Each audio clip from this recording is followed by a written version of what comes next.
Sahabat setia Kewori yang dikasihi Tuhan, Shalom. Hari ini adalah Rabu 8 Februari 2023. Kita akan bersama-sama merenungkan firman Tuhan yang diambil dari Injil Markus 7 ayat 14 sampai dengan 23. Mari kita siapkan hati kita. Haleluya, haleluya, haleluya.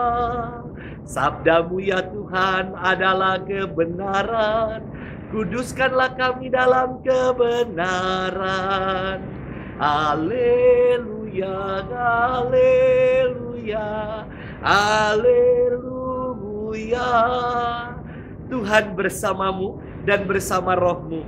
Inilah Injil suci menurut Markus, dimuliakanlah Tuhan. Pada suatu hari Yesus memanggil orang banyak dan berkata kepada mereka, "Dengarkanlah aku dan camkanlah ini. Apapun dari luar yang masuk ke dalam seseorang tidak dapat menajiskan dia. Tetapi apa yang keluar dari seseorang itulah yang menajiskannya. Barang siapa bertelinga untuk mendengar, hendaklah ia mendengar." Sesudah itu Yesus masuk ke sebuah rumah untuk menyingkir dari orang banyak. Maka murid-murid bertanya kepada Yesus tentang arti perumpamaan itu. Yesus menjawab, "Apakah kamu juga tidak dapat memahaminya? Camkanlah, segala sesuatu yang dari luar masuk ke dalam seseorang tidak dapat menajiskan dia, karena tidak masuk ke dalam hati, tetapi ke dalam perutnya, lalu dibuang ke jamban." Dengan demikian Yesus menyatakan semua makanan halal. Yesus berkata lagi, "Apa yang keluar dari seseorang itulah yang menajiskannya. Sebab dari dalam hati orang timbul segala pikiran jahat, perzinahan, keserakahan, kejahatan, kelicikan, hawa nafsu, iri hati, hujat, kesombongan, kebebalan. Semua hal-hal jahat ini timbul dari dalam dan menajiskan orang." Demikianlah sabda Tuhan. Terpujilah Kristus. Sahabat setia Kewori yang dikasihi Tuhan, Shalom.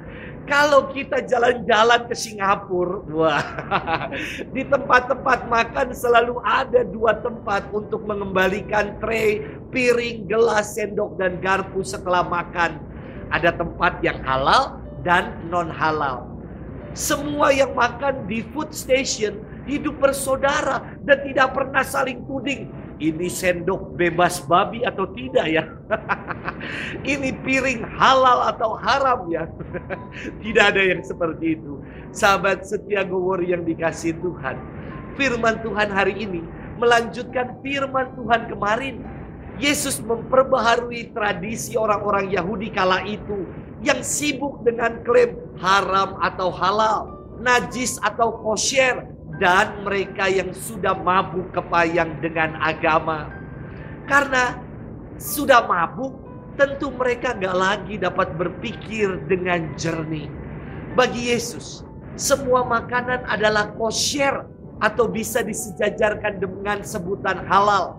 Karena makanan tidak menajiskan orang, sebab tidak masuk ke dalam hati, tetapi masuk ke dalam perut dan nanti hanya dibuang ke dalam jamban.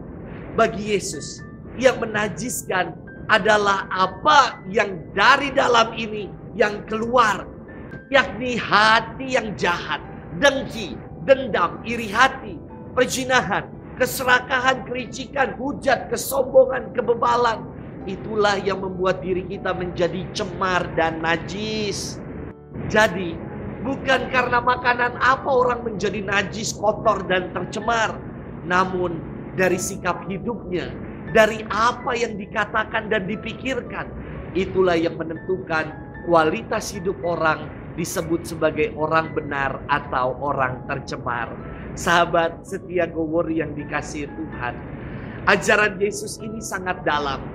Ia mengajarkan kita agar sadar, eling, dan tidak mabuk agama. Menjaga kesucian hidup dan kebersihan hati. Bukan dengan sekedar pantang makanan tertentu, tetapi dengan melaksanakan perintah Allah dan menuruti segala ketetapan-ketetapan hukumnya. Hati yang suci dan bersih akan melahirkan perbuatan kasih, dan kata-kata yang keluar dari hati yang bersih adalah kata-kata yang menjadi berkat bagi yang lain. Mari kita jaga hati kita, jangan sampai dikotori dan dicemari oleh dosa dan sikap mabuk agama. Selamat bermenung, dan Tuhan memberkati kita selalu. Dalam nama Bapa dan Putra dan Roh Kudus. Amin.